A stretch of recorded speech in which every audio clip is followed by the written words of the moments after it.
Good morning, and welcome to another edition of Coffee and Analytics. I'm your host, Nick Piles, publisher of 1851franchise.com. Cheers. There's nothing other than coffee in my cup today. So I'm going to take us through a few things that I thought about over the last previous month, as we always do.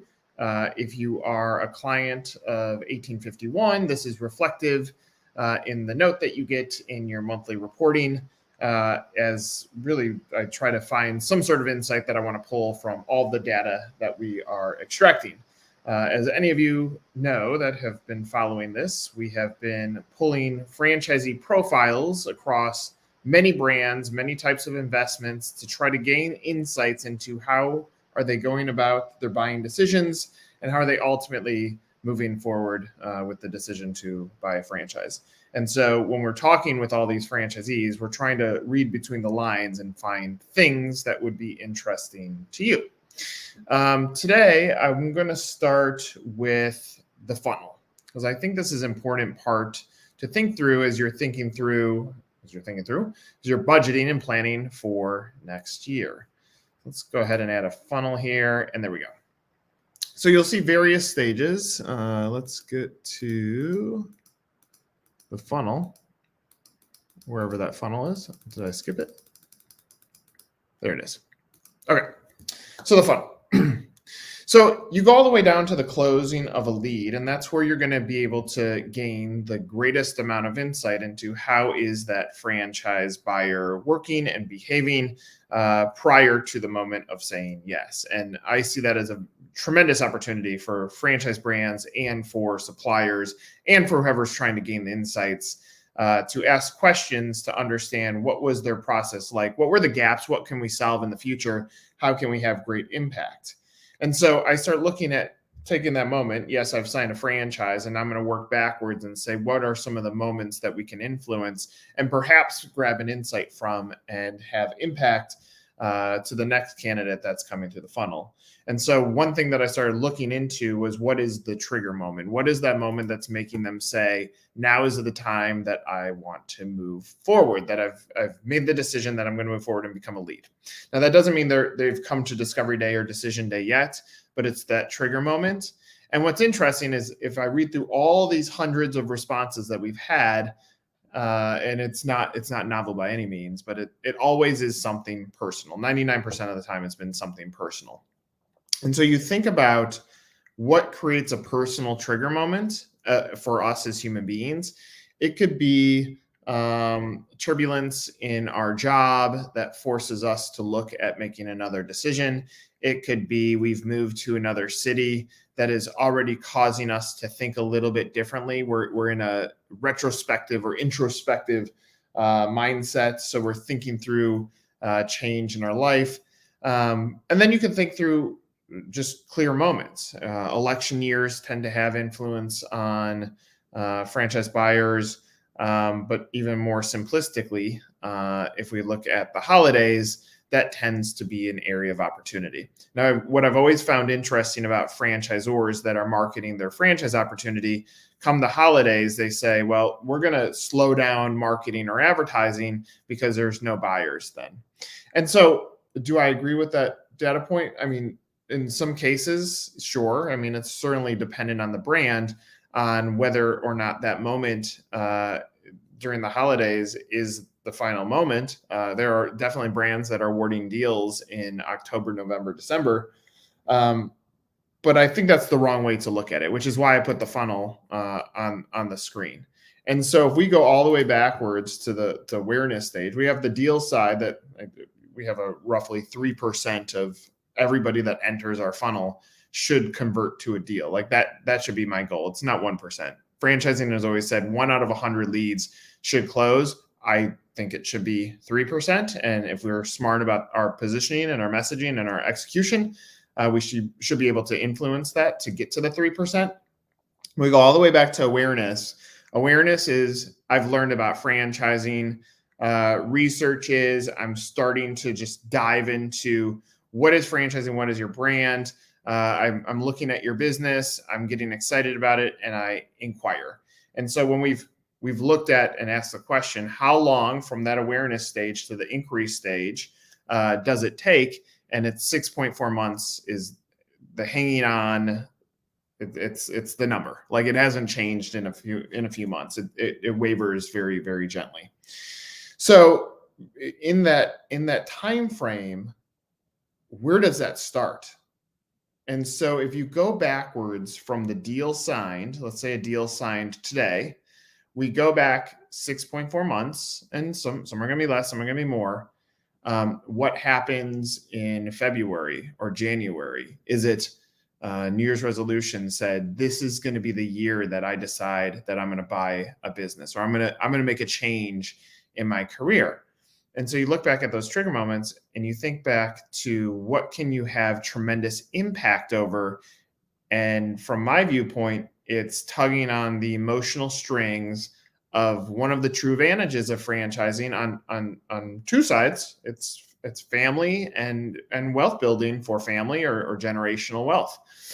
And so you think about when are we thinking about that as human beings? And it tends to be Thanksgiving and Christmas and Hanukkah and New Year's. And we're thinking about these changes. And so that's further down the funnel. So again, if I'm trying to find what are the opportunities for franchisors that want to look at lead generation or lead awareness or lead marketing a little bit differently, I start looking at Q4 as the building stage and setting the tone for what happens in Q2 and Q3 of next year. And so that's where, when we start saying to the franchise buyers, what is the trigger moment that pushes you over the edge? And it's always personal.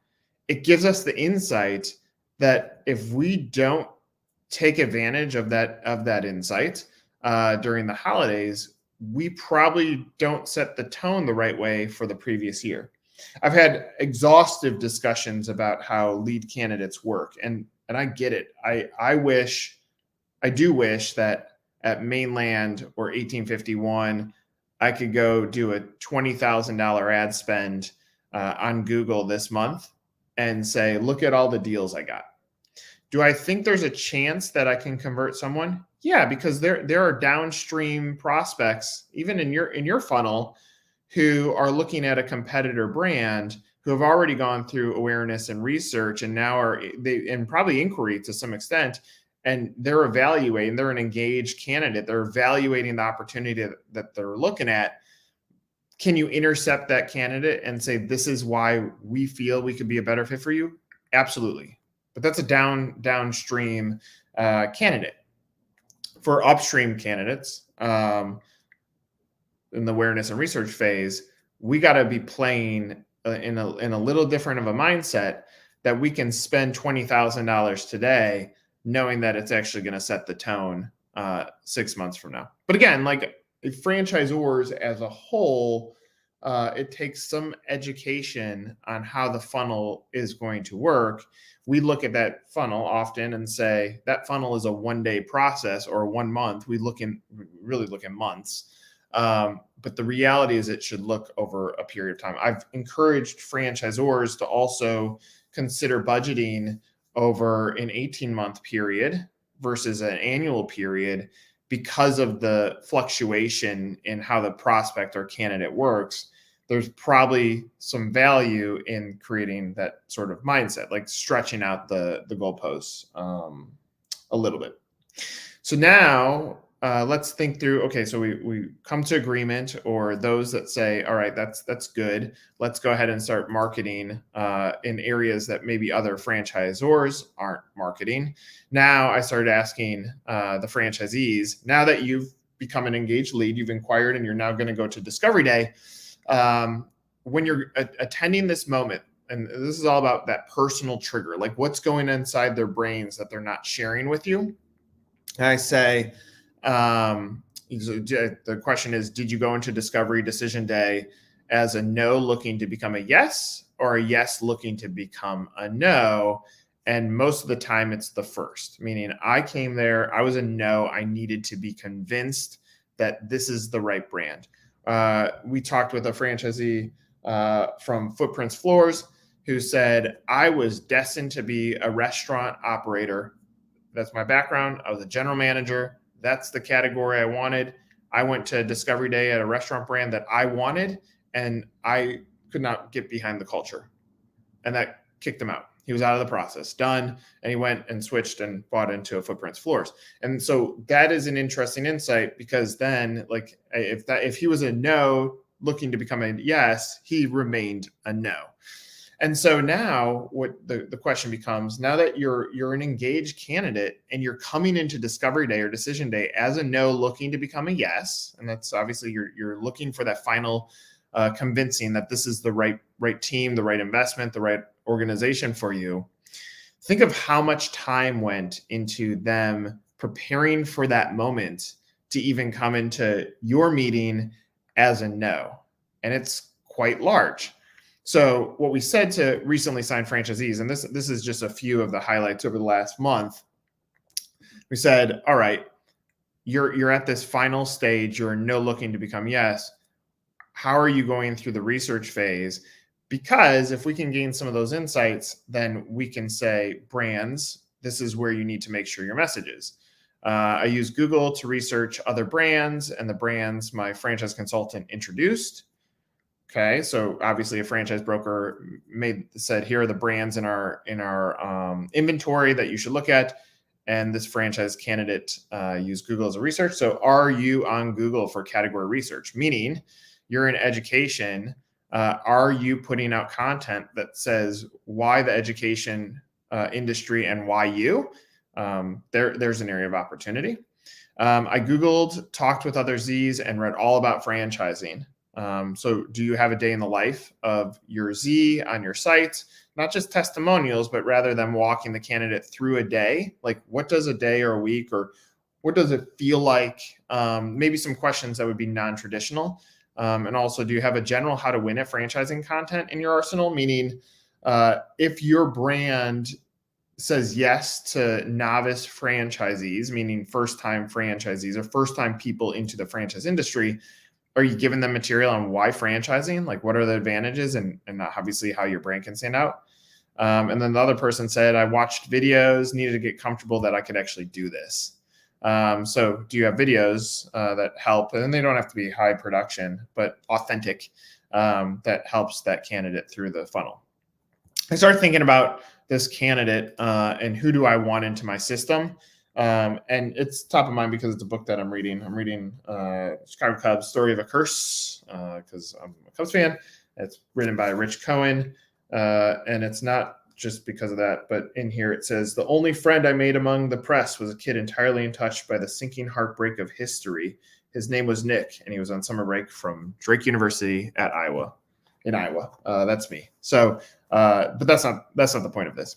Point is, what's interesting is you think about the approach to the Cubs. Now, the end of the story is pretty crappy because the plan that was put in place ended up failing, which I'll explain in a second.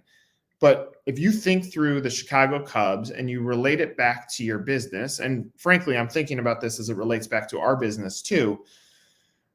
Theo Epstein comes in and he built his 5-year plan. So he comes in 2011, and there's some interesting stories in the interviews with Theo where he's like, look, I mean, he went through the Red Sox. He does not believe in the curse. He believes it's bad luck. He believes in building teams that get you to the playoffs, and then it's a crapshoot.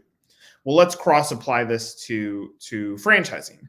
Are we building a 5-year strategy? Meaning we're okay taking some losses this year and the next to build up tremendous strength 5 years from now, and in the franchising sense, win a World Series. And if you think through that, some of the yeses that we say from a candidate standpoint maybe should be nos. Are we qualifying at a minimum, or are we qualifying at a maximum? Meaning, are we saying here's how much it costs to buy 2 units, and are we inching this up to gain a little bit more strength on who our candidates are? Are we playing for a sustainable 5-year team or 5-year plan? Where the Cubs failed is then Theo leaves and the Cubs have tanked down and the plan went away and there was no more infrastructure. There was no more up and comers coming up through the systems. if you think through like a McDonald's, like you hear the stories of who are the franchisees today. They started from the bottom, they worked their way up. Oftentimes some brands that have been around for a while. Sylvan Learning, for instance, we're talking with all these folks that grew up through the Sylvan system as an employee and now own their own unit. Like there's tremendous stories on building up the farm system that eventually turns into franchisees. But I think part of the challenges were the pressures on us, which swings all the way back to how much time do we actually have to go from awareness to deal. It ends up being very limited. And so that's a challenge that exists within franchising, is we're always talking about like what we should have done yesterday and not pausing and saying, all right, let's build this infrastructure for the future. And I see that as a huge area of opportunity as you think through your game plan, even if long-term is 2 years, if you think through what that looks like over the next 2 years, what do you want to accomplish? And some of the losses that you take today actually builds up the culture and the structure for what you're going to execute going into 2024. Maybe there's some decisions that you'll make that could be slightly different. So to wrap this up, hopefully in a nice little bow, don't bail on Thanksgiving or the holidays this year. Think through what your message is. Are you sharing a photo in your digital ads of a family at Thanksgiving dinner? And could it link to someone that started talking about buying your franchise last year at Thanksgiving, and how this is a moment of reflection and thinking and planning and dreaming?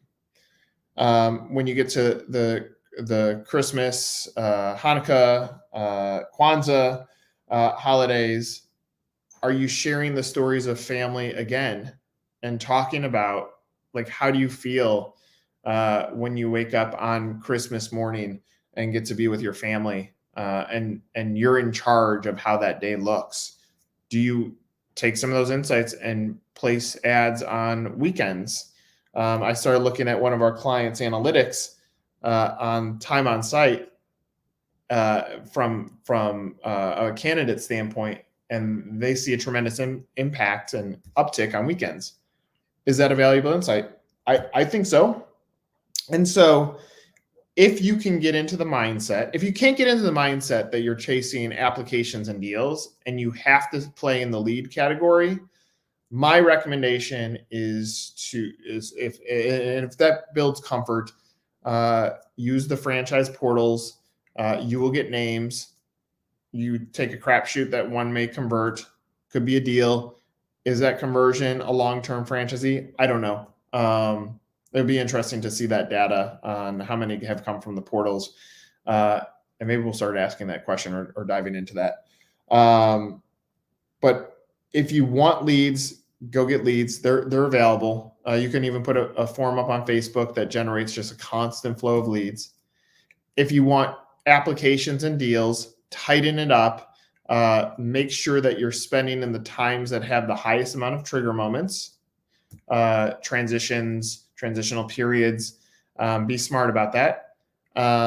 And obviously, again, like maybe 18 months is too much, but if you go Q4 into the stretch of next year and look at how are we going to spend, how are we going to adjust spending based on the months that are happening, how are we going to deploy this, and how are we going to measure it? What are we going to be looking at from an indicator standpoint?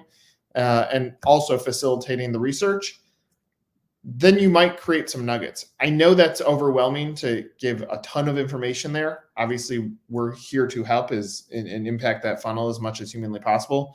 But just starting to do one or two things might guide you or give you the fuel to actually have strength to nail franchising in a different way. So all in all, hope I've given you some sort of insight, some sort of value, something to make your coffee and analytics better. My coffee is lukewarm now. Hopefully you're getting excited about next year. Thank you, and talk to you next month. See ya.